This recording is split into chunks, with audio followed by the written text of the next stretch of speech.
ప్రతి వారం మార్గంలో సంతానలేమి సమస్యల గురించి డిస్కస్ చేస్తూ ఉంటాము. అలాగే స్క్రీన్ మీద కనిపిస్తున్న నంబర్స్ కి మీలో ఎవరైనా సంతానలేమి సమస్యతో బాధపడుతున్నట్లయితే ఆ నంబర్ కనుక కాల్ చేస్తే లైవ్ షోలో మనతో ఉన్న డాక్టర్ గారితో మాట్లాడొచ్చు. అలాగే మీ సమస్యకి సంబంధించిన ఒక పరిష్కార మార్గంని కనుగొనొచ్చు.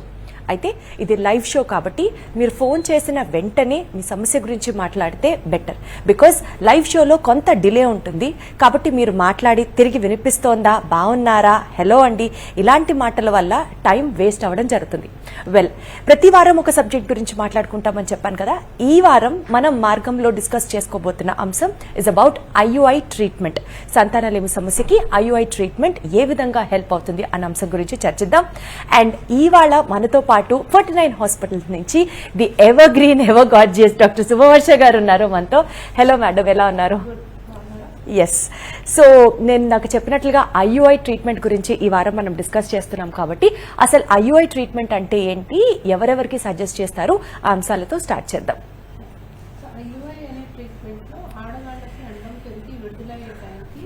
భర్త కణాలు గర్భసంచిలోకి ఎక్కించడం జరుగుతుంది. సో వీర్య కణాలు ఎక్కించే పద్ధతినే ఐయుఐ అని అంటాం.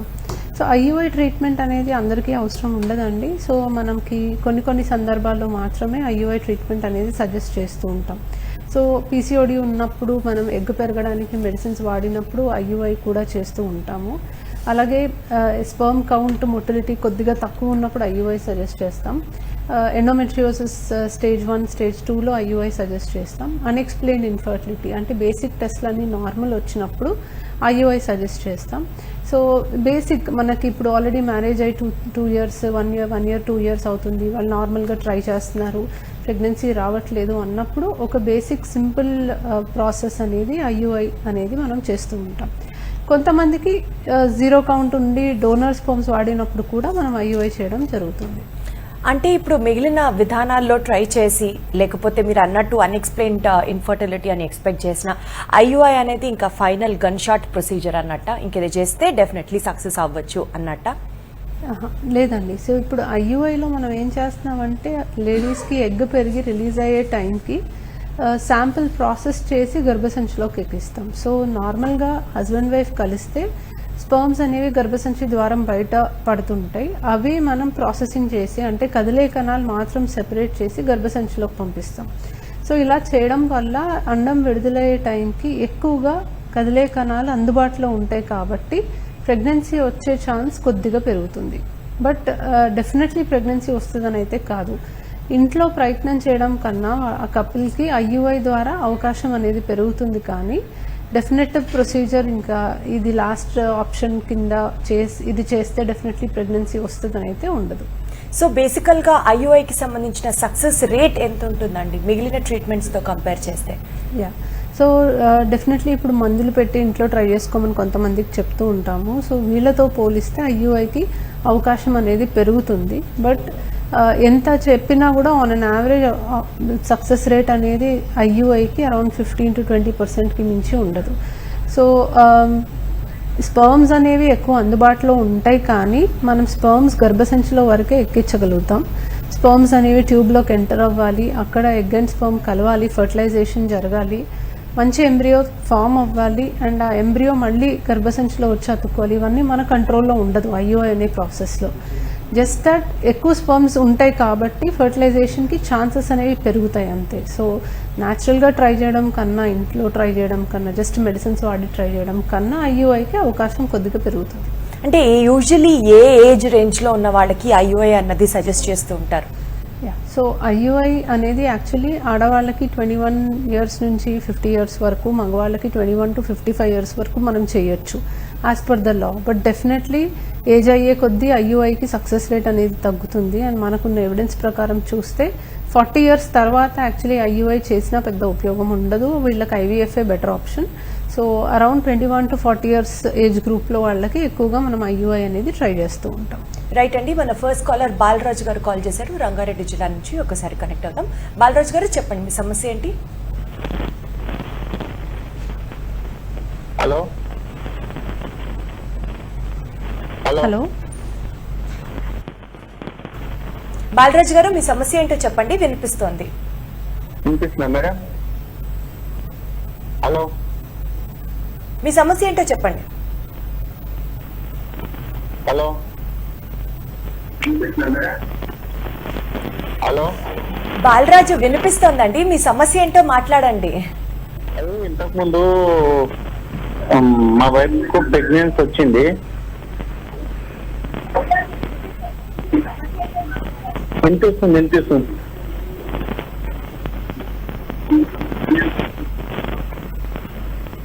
వచ్చి మళ్ళీ పోయింది.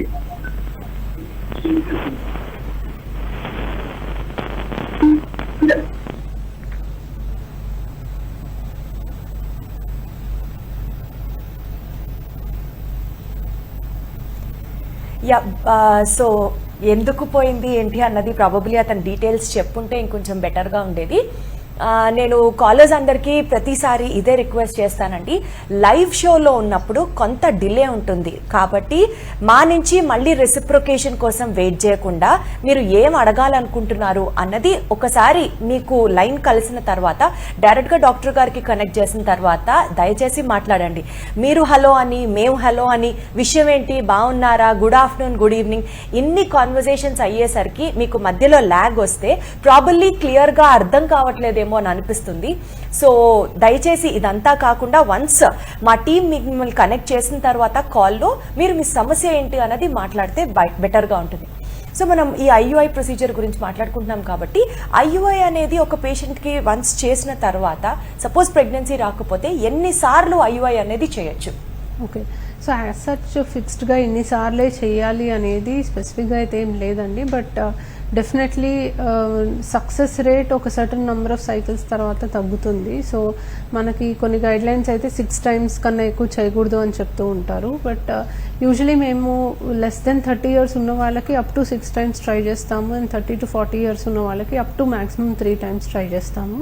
బట్ అఫ్ కోర్స్ అది చాలా ఫ్యాక్టర్స్ పైన డిపెండ్ అయి ఉంటుంది. కొంతమంది స్పర్మ్స్ అంత మంచిగా లేకపోయినా ఐయుఐ ట్రై చేస్తామంటారు, వాళ్ళకైతే ఒకసారి ట్రై చేయండి, ఇంకా రాకపోతే ఐవీఎఫ్కి వెళ్ళడం బెటర్ అని చెప్తాము. సో కపుల్ కండిషన్ని బట్టి, వాళ్ళకున్న పారామీటర్స్ని బట్టి ఎన్నిసార్లు ట్రై చేస్తే మనకి అవకాశం ఉంటుంది అనేది యూజువలీ డిసైడ్ చేస్తూ ఉంటాం.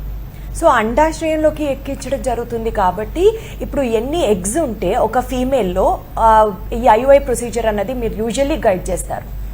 సో యాక్చువల్లీ ఐయుఐ అనే ప్రాసెస్లో మనకి న్యాచురల్గా ఎట్లయితే 1 or 2 eggs మ్యాక్సిమం పెరుగుతాయో అంతే మనము పెరగడానికి తగ్గట్టుగా మనం టాబ్లెట్స్, ఇంజెక్షన్స్ ఇవ్వడం జరుగుతుంది.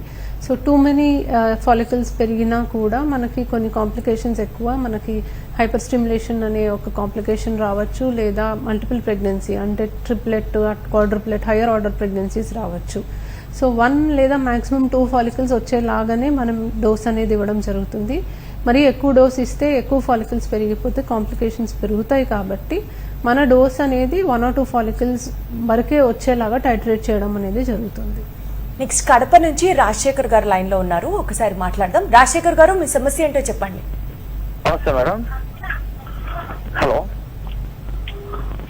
నమస్తే మేడం, రాజశేఖర్ రెడ్డి నా పేరు. మాట్లాడండి రాజశేఖర్ గారు, వినిపిస్తోంది. మా మిస్సెస్ కు ఇది ప్రాబ్లం వచ్చేసి అపార్షన్ 3 times అయింది మేడం.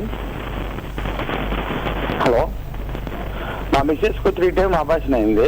హలో, వాళ్ళు ఏదో చెక్ చేస్తే ప్రెగ్నెన్సీ నిలబడిన తర్వాత డైలీ ఇంజక్షన్ ఇవ్వాలని చెప్పారు మేడం. దానికి ఏమైనా మీ సొల్యూషన్ ఇవ్వ? ఓకే, సో కొంతమందికి బ్లడ్లో కొన్ని క్లాటింగ్ ప్రాబ్లమ్స్ అనేవి ఉంటాయండి. సో థ్రాంబోఫిలియాస్ అని అంటాము, యాంటీఫాస్ఫోలిపిడ్ యాంటీబాడీస్ కానీ, థ్రాంబోఫిలియాస్ కానీ. సో అప్పుడు మనము ప్రెగ్నెన్సీ కన్ఫర్మ్ అయిన దగ్గర నుంచి కూడా blood thinners, heparin injections daily ఇవ్వాల్సిన అవసరం ఉంటుంది. సో డెఫినెట్లీ అది మీకు హెల్ప్ అవుతుంది, ఈసారి అబార్షన్ అవ్వకుండా ఉండే అవకాశం అనేది పెరుగుతుంది. సో బ్లడ్ థిన్నర్స్ కనుక, హెపారిన్ ఇంజెక్షన్ కనుక మీకు సజెస్ట్ చేసి ఉంటే అబార్షన్స్ రిపీటెడ్గా అవుతున్నప్పుడు డెఫినెట్లీ అది వాడాల్సిన అవసరం ఉంది. అండ్ ఇది డెలివరీ అయ్యాక కూడా కొంతకాలం వరకు కంటిన్యూ చేసి ఆపడం జరుగుతుంది. రైట్ అండి, నెక్స్ట్ కాలర్ కూడా లైన్లో ఉన్నారు, విజయవాడ నుంచి కృష్ణ గారు కనెక్ట్ అయ్యారు, ఒకసారి మాట్లాడదాం. చెప్పండి కృష్ణ గారు, ఏం మాట్లాడాలనుకుంటున్నారు? నమస్తే మేడం, నా పేరు ప్రతిపాదన. ఇప్పుడు అంటే నాకు కొంచెం కౌంట్ తక్కువగా ఉంది మేడం. అంటే నేను టెస్ట్ అది చేయించుకుంటే కౌంట్ అది తక్కువగా ఉంది. అంటే మా మ్యారేజ్ అయ్యి 4 years అయింది. ఓకే, అంటే కొంచెం నేను ఆల్కహాలిక్ కూడా. దీనికి సొల్యూషన్ గా మన వైపు నుంచి ఎటువంటి జాగ్రత్తలు తీసుకోవాల్సి ఓకే, సో కౌంట్ ఒకటే ఇంపార్టెంట్ కాదండి. కౌంట్, మొటిలిటీ, మార్ఫాలజీ 3 పారామీటర్స్ ఉంటాయి కణాల పరీక్ష చేసినప్పుడు. 3 కూడా ఎంత రేంజ్లో ఉన్నాయనే దాన్ని బట్టి మీకు నెక్స్ట్ ఏం ట్రీట్మెంట్ అవసరం అనేది సజెస్ట్ చేస్తాము. డెఫినెట్లీ ఆల్కహాల్ వల్ల కూడా కొంచెం ఎఫెక్ట్ అనేది ఉంటుంది. సో అట్లీస్ట్ కొంతకాలం కొన్ని లైఫ్ స్టైల్ మోడిఫికేషన్స్ చేసినా మీకు కౌంట్ ఇంప్రూవ్ అవ్వడానికి కానీ అవకాశం ఉంటుంది. సో బేసికలీ కణాల పరీక్ష రిపోర్ట్లో మనకి కౌంట్, మొటిలిటీ, మార్ఫాలజీ 3 పారామీటర్స్ ఇస్తాము. Total number of moving sperms ఎన్ని ఉన్నాయి అనేది ఒక శాంపిల్లో చూస్తాము. కనీసం 5 మిలియన్ మూవింగ్ స్పర్మ్స్ ఉంటే మనం IUI ట్రీట్మెంట్ సజెస్ట్ చేస్తాం. Less than 5 million moving sperms ఉంటే IVF బెటర్ ఆప్షన్. బట్ ఏదైనా కూడా ఇనీషియల్గా life style modification with few anti oxidant tablets అవి ట్రై చేసి ఒక 1 మంత్ 2 మంత్స్ తర్వాత మళ్ళీ రిపీట్ చేసి ఎలా ఉంది అనేది చూసుకొని దాన్ని బట్టి ట్రీట్మెంట్ డిసైడ్ చేస్తాం. రైట్ అండి. సో ఇప్పుడు ఇందాక మనం మాట్లాడిన కాలర్కి సంబంధించిన అంశమే కానివ్వండి, లేకపోతే అసలు ఓవరాల్గా సిమెన్ శాంపుల్ మనకి ఎంత ఉంటే IUI సజెస్ట్ చేస్తారు?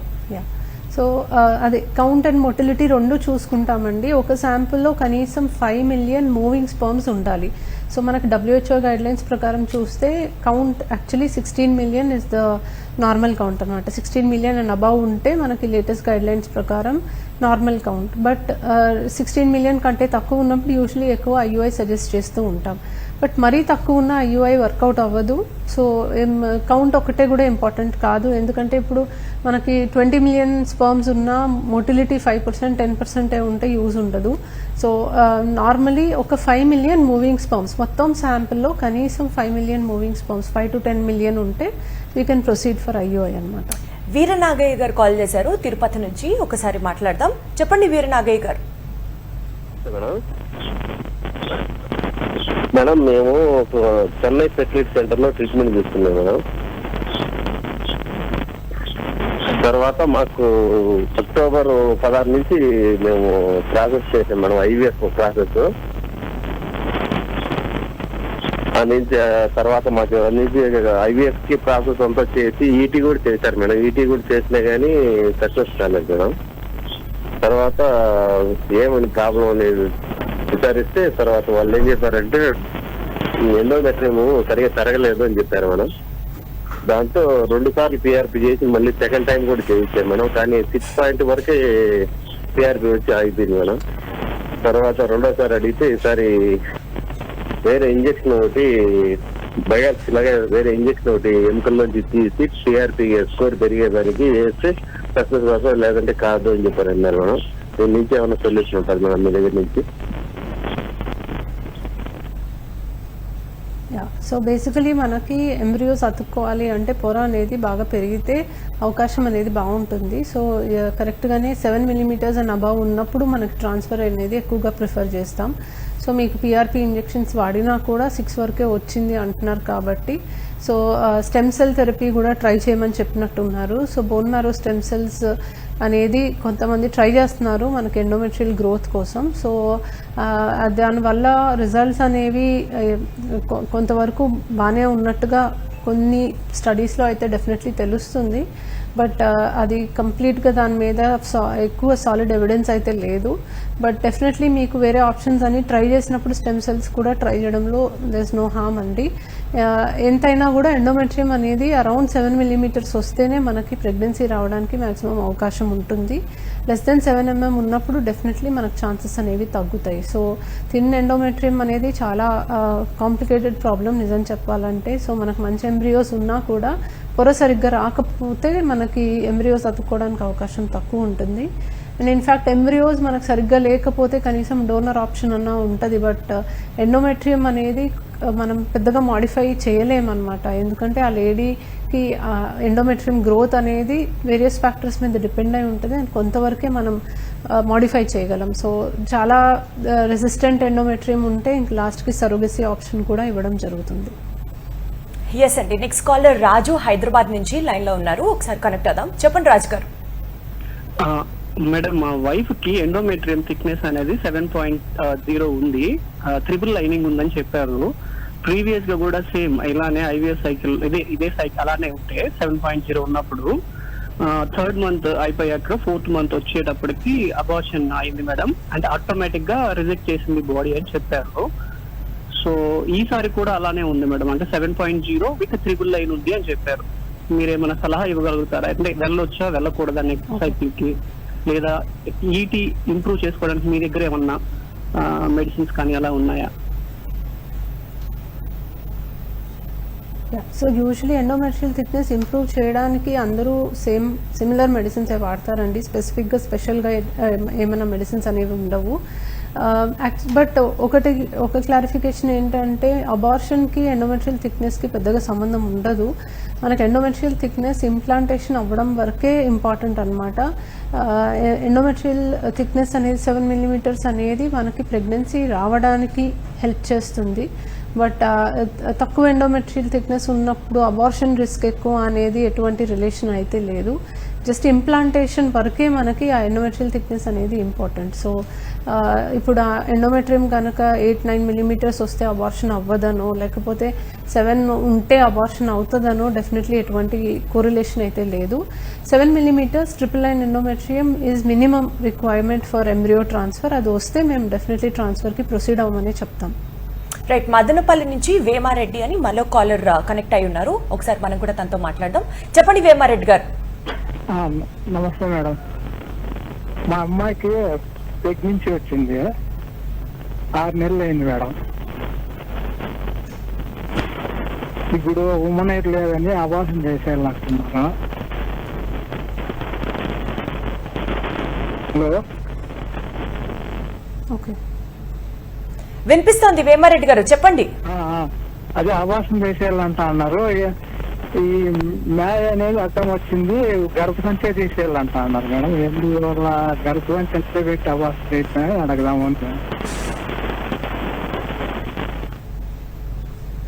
ఓకే, ఉమ్మనీరు అస్సలు లేకపోతే యాక్చువల్లీ అబార్షన్ అనేది అవుతుంది ఆటోమేటిక్గా. బట్ గర్భసంచి తీసేయాలి అని ఎందుకు అంటున్నారు అనేది ప్రాబబ్లీ నాకు అంత క్లారిటీ లేదు, బికాస్ రిపోర్ట్స్ అయితే నేను చూడలేదు కాబట్టి. సో మాయ కిందకి ఉన్నప్పుడు కొన్నిసార్లు ఓవర్ బ్లీడింగ్ అయ్యే అవకాశం ఉంది.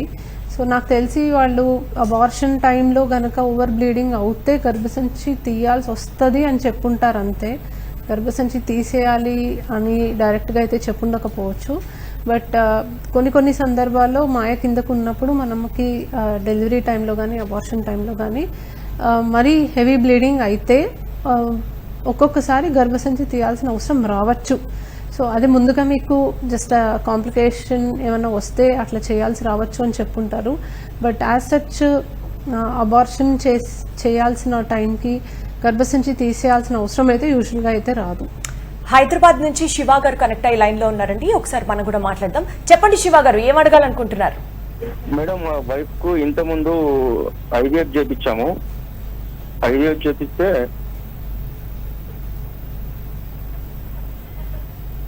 మేడం, గుడ్ ఈవినింగ్ అండి. శివ గారు, క్లియర్ గా వినిపిస్తోంది. మీ వైఫ్ కి ఇంతకు ముందు ఐవీఎఫ్ చేయించారు. సో సమస్య ఏంటో చెప్పండి. అంటే అది క్యాన్సిల్ అయింది మేడం, సక్సెస్ కాలేదు. మళ్ళీ వెళ్ళొచ్చా, మళ్ళీ చేపించుకోవచ్చా అని చెప్పి మేడం అడగదాం. తప్పకుండా చేపించుకోవాలండి. ఐవీఎఫ్లో సక్సెస్ రేట్ అనేది 50-60% వరకు ఉంటుంది ఆన్ అన్ యావరేజ్. అంటే అది మీ ఆ కపుల్ ఏజ్ని బట్టి, వాళ్ళకున్న ప్రాబ్లమ్ని బట్టి, ఆ కండిషన్ని బట్టి వేరీ అవుతూ ఉంటుంది. బట్ మ్యాక్సిమం యూజువలీ అరౌండ్ 50-60% ఉంటుంది. అది కూడా మనకి అది డే 5 ఎంబ్రియోస్ పెడితే ఇంకా ఎక్కువ కూడా ఉండొచ్చు. బట్ ఇట్ డిపెండ్స్ అనమాట ఆన్ వేరియస్ ఫ్యాక్టర్స్. అందరికీ ఫస్ట్ అటెంప్ట్లో ప్రెగ్నెన్సీ అయితే వచ్చేదండి. కొంతమందికి మళ్ళీ ట్రై చేస్తేనే మనకి అవకాశం ఉంటుంది.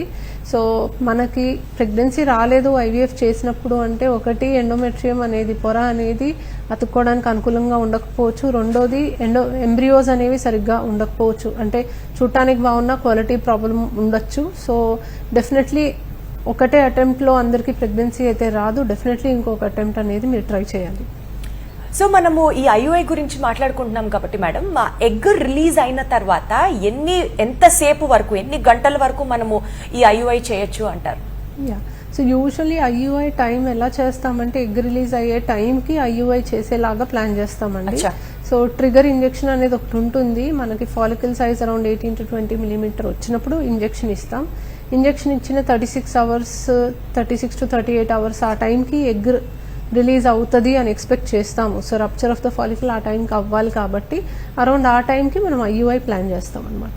సో IUI అనేది డెఫినెట్లీ ఏజ్ రిలేటెడ్ ఒక ట్రీట్మెంట్ అనుకోవచ్చా మనము, లేదంటే ఎంత ఏజ్ వచ్చినా IUI వాళ్ళకి సేఫ్, ఇది చేస్తే బెటర్ అన్నట్టుగా సజెస్ట్ చేస్తారు?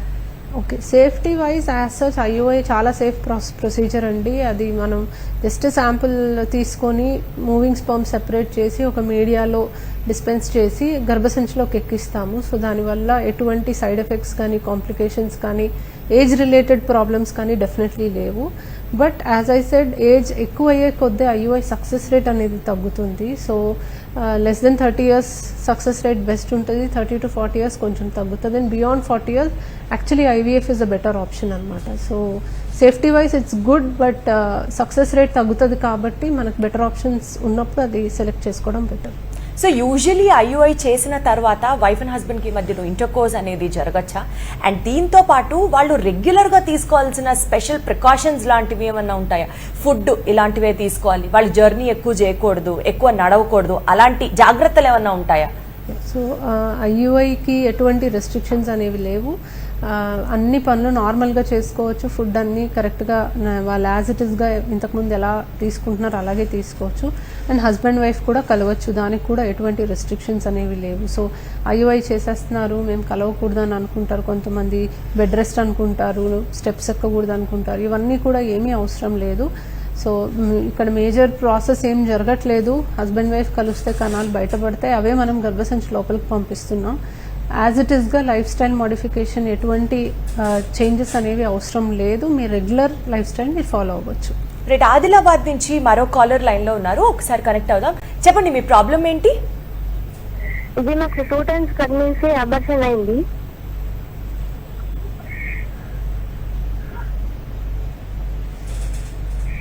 మేడం 2 times అబార్షన్ అయింది. చెప్పండి అమ్మా, వినిపిస్తుంది. 8 months ఒకటి. అయితే కిడ్నీ ప్రాబ్లం ఉందని చెప్తున్నారు, దాంతో బీజ్ ఎక్కువ అయ్యి క్యాన్సర్ అవుతుంది అంటున్నారు. అయితే మరి కిడ్నీ అయితే మొత్తానికి తీసేయాలంటున్నారు, అంటే సొల్యూషన్ ఏమీ అర్థమవుతలేదు. ఓకే, బేబీస్కి ఓకే ప్రాబబ్లీ అంటే అవయవ లోపాలు ఉండొచ్చండి. ఒక్కొక్కసారి బేబీస్కి కొన్ని జెనెటిక్ రిలేటెడ్ కండిషన్స్ వల్ల కిడ్నీ సరిగ్గా ఫామ్ అవ్వకపోవడం అనేది ఉంటుంది, అండ్ కొన్ని ప్రాబ్లమ్స్ మనకి పుట్టాక కరెక్టబుల్ కాదు అనుకున్నప్పుడు అబార్ట్ అవ్వాల్సిన అవసరం ఉంటుంది, లేదా అబార్ట్ చేయాల్సిన అవసరం ఉంటుంది. సో జెనెటిక్గా ఇదేమన్నా రిలేటెడా కాదా అనేది తెలుసుకోవడం అనేది ఇంపార్టెంట్, అండ్ జెనెటిక్ ప్రాబ్లం అయితే ఈసారి అలాంటి ప్రాబ్లం రాకుండా నార్మల్గా ఉన్న ఎంబ్రియోని సెలెక్ట్ చేసి ప్రీ ఇంప్లాంటేషన్ జెనెటిక్ స్క్రీనింగ్ అని ఉంటుంది, అలా చేసి మనం ప్రెగ్నెన్సీ ప్లాన్ చేసుకోవడం మంచిది. సో బేసికలీ మనకి నేచర్ ఎలా ఉంటుంది అంటే అబ్నార్మల్ బేబీస్ని రిజెక్ట్ చేస్తుంది. సో అబార్షన్స్కి most common reason genetic problems అనమాట. సో జెనెటిక్గా అబ్నార్మల్గా ఉన్న బేబీస్ని రిజెక్ట్ చేయడం ఇస్ బై నేచర్ అనమాట. ఎందుకంటే అబ్నార్మల్ బేబీ పుట్టకుండా ఉండడానికి it's one way of selecting the best or selecting the normal embryos అనమాట. సో ఒక విధంగా ఇవి జరిగినప్పుడు ఒక్కొక్కసారి మనం మంచిగా అని అనుకోవాలి, ఎందుకంటే అబ్నార్మల్ బేబీ పుట్టడం కన్నా కూడా అది అబార్ట్ అయ్యి నెక్స్ట్ టైం ఒక హెల్తీ ప్రెగ్నెన్సీ రావడం అనేది మనకి అదొక వరం లాంటిదే. బట్ ఆఫ్ కోర్స్ కొన్ని ప్రాబ్లమ్స్ మనకి జెనెటిక్ రిలేటెడా కాదా చూసుకొని దాన్ని ప్రివెంట్ చేయడానికి కూడా అవకాశం ఉంటుంది. రైట్, థ్యాంక్ యూ డాక్టర్ గారు IUI గురించి ఈ రోజు మాట్లాడినందుకు. అలాగే one of the safe treatments for infertility అంటే IUI అని చెప్పడం జరిగింది. కాబట్టి IUIకి సంబంధించి మీరు ఎలాంటి ఇంకా డౌట్స్ ఉన్నా క్లారిటీ కోసం మీ దగ్గరలో ఉన్న 49 సెంటర్స్ ని విజిట్ చేయండి. ఇది ఇవాల్టి మార్గం.